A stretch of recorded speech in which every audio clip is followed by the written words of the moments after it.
এসো। চলো চলো। তো আমরা চলে এসেছি রায় নার্সারিতে। নিজেদের ছাদ বাগানটা সুন্দর করে গড়ে তোলার জন্য কিছু কিছু গাছ নিয়ে যাব। এখন যদিও বা একটাও গাছ নেই আপাতত, তো এখান থেকে ইনডোরও কিছু নেবো, আউটডোরও কিছু নেবো, আস্তে আস্তে নিজেদের ছাদ বাগানটা গড়ে তুলবো। এই রোদের মধ্যে এত সুন্দর নার্সারিতে এত ভালো লাগছে গাইস।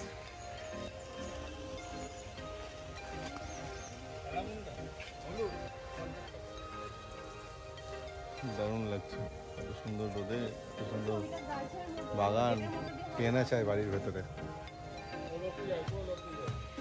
রায় নার্সারিতে তোমরা প্রচুর ধরনের গাছ পেয়ে যাবে, যেটাই তোমরা হয়তো চাইবে সেটাই তাদের কাছে অ্যাভেলেবেল থাকে। তো আমার এই গাছ লাগানোর প্রতি ভালোবাসাটা তৈরি হয়েছিল আমার ঠাকুর দাদাকে দেখে, মানে আমার যিনি বাবার বাবা ছিলেন। তো দাদুকে দেখেছিলাম ছোটোবেলা থেকেই ছাদ বাগানে বিভিন্ন ধরনের গাছ লাগাতো, মানে আমাদের ছাদে হয়তো পা রাখার জায়গা পাওয়া যেত না, এত ধরনের গাছ দিয়ে তিনি ছাদটাকে ভরিয়ে রাখতো। তখন থেকেই দাদুকে বলতাম, দাদু এটা কি গাছ, ওটা কি গাছ, এটা কি, ওটাতে কি ফুল হয়। তো দাদু আমাদের সাথে সেই সব গল্পই করতো।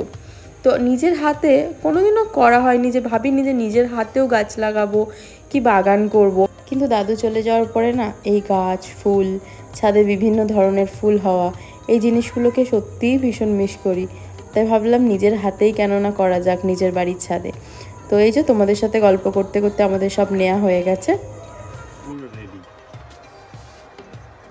বাড়ি গিয়ে এগুলোকে বসাতে হবে, সেটা একটা কাজ। বাড়ির পাশে একটি জন্মদিন বাড়িতে আমাদের নেমন্তন্ন ছিল। তো মা, দিদি ভাই, আমরা সবাই মিলে চলে গেছিলাম।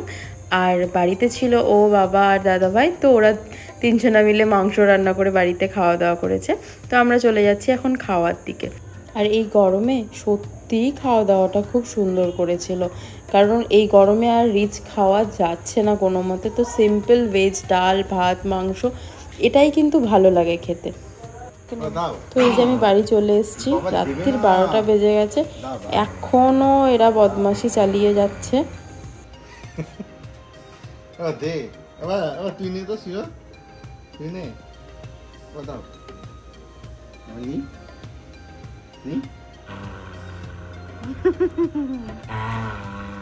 ছেড়ে দাও, ছেড়ে দাও।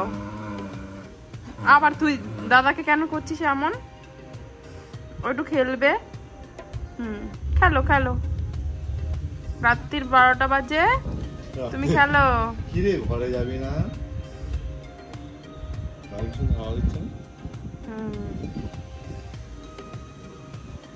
চাঁদ দেখা যাচ্ছে। তো আমরা বাড়ি চলে এসেছি। বাড়ি চলে এসে ওদেরকে আমি এখন খাইয়ে দিলাম, কারণ অনেকক্ষণ ওর বাবা সামলেছে, এবার আমাকে না খাওয়ালে হবে না।